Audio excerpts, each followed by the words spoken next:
Cooking అంటే మీకు ఇంట్రెస్టా? అయితే మీ ఇంట్రెస్ట్‌కి మా ఫార్ములాస్‌ని యాడ్ చేయాలంటే పక్కనున్న సబ్స్క్రైబ్ నొక్కేసి గంట కొట్టేయండి. హలో అండి, welcome back to our channel cooking formula 2.0.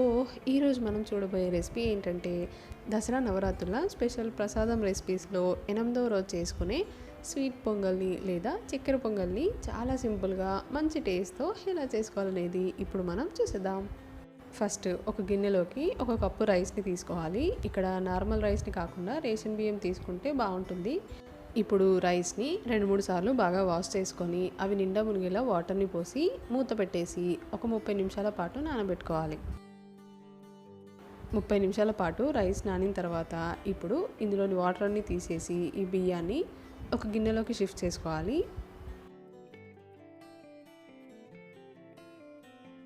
ఇప్పుడు ఇందులోకి 3 కప్పుల దాకా వాటర్ని యాడ్ చేసుకోవాలి.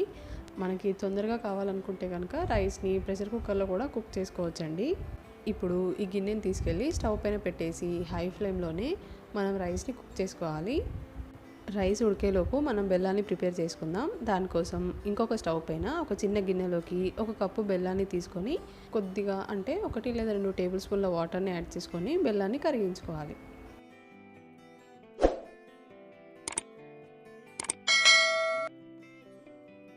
ఇలా బెల్లం అంతా కరిగిపోయిన తర్వాత వెంటనే స్టవ్ ఆఫ్ చేసుకొని దీన్ని ఒక గిన్నెలోకి వడకట్టుకొని రెడీగా పెట్టుకోవాలి.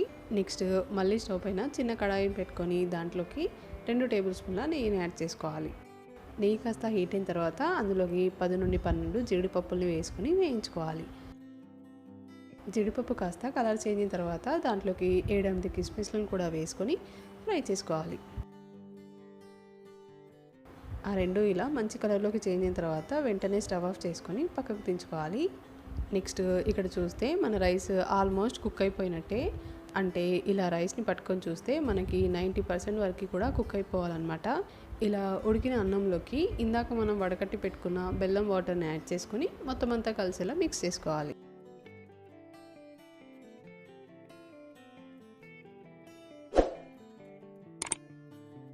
ఇలా మిక్స్ చేసుకున్న తర్వాత ఈ బెల్లం వాటర్లో కూడా అన్నం కాసేపు ఉడకాలన్నమాట. దానికోసం స్టవ్ని మీడియం ఫ్లేమ్లో పెట్టి ఇంకొక నిమిషం పాటు అన్నంని ఉడికించుకోవాలి. కాసేపటికి అన్నం ఇలా ఉడికిపోయి కాస్త చిక్కబడుతుందన్నమాట. ఇప్పుడు ఇందులోకి 2 టేబుల్ స్పూన్ల కొబ్బరి పొడిని 1 టేబుల్ స్పూన్ నువ్వుల పొడిని యాడ్ చేసుకొని మిక్స్ చేసుకోవాలి. ఇలా కొబ్బరి పొడి నువ్వుల పొడి వేసుకోవడం వల్ల పొంగల్ టేస్ట్ అనేది చాలా బాగుంటుందండి. తప్పకుండా మీరు ఇలా పొడిలను వేసుకొని పొంగల్ని ట్రై చేసి చూడండి. ఇందులోనే 1/2 టేబుల్ స్పూన్ ఇలాచీ పౌడర్ని కూడా యాడ్ చేసుకొని మిక్స్ చేసుకుందాం.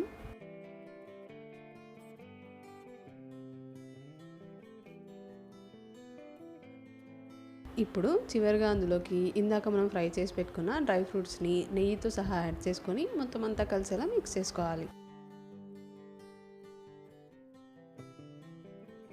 ఇక్కడ చూడండి, మన పొంగల్ కన్సిస్టెన్సీ అనేది ఈ విధంగా ఉండాలన్నమాట. ఇది చల్లారిన తర్వాత ఎలాగో కాస్త చిక్కబడుతుంది కాబట్టి ఈ కన్సిస్టెన్సీలో ఉన్నప్పుడే మనం వెంటనే స్టవ్ ఆఫ్ చేసుకొని వేడివేడిగా ఒక బౌల్లోకి సర్వ్ చేసుకొని అమ్మవారికి నైవేద్యంగా పెట్టేయడమే.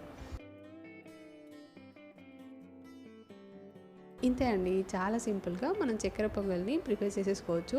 టేస్ట్ చాలా బాగుంటుంది. తప్పకుండా మీరు ఇంట్లో దీన్ని ట్రై చేసి మీకు ఎలా కుదిరింది అనేది నాకు కామెంట్ సెక్షన్లో షేర్ చేయండి. ఇప్పుడైతే థ్యాంక్స్ ఫర్ వాచింగ్ అండి. ఈ వీడియో కనుక మీకు నచ్చినట్లయితే లైక్ చేయండి, షేర్ చేయండి. ఇలాంటి మరెన్నో మంచి రెసిపీస్ కోసం subscribe to our channel cooking formula 2.0.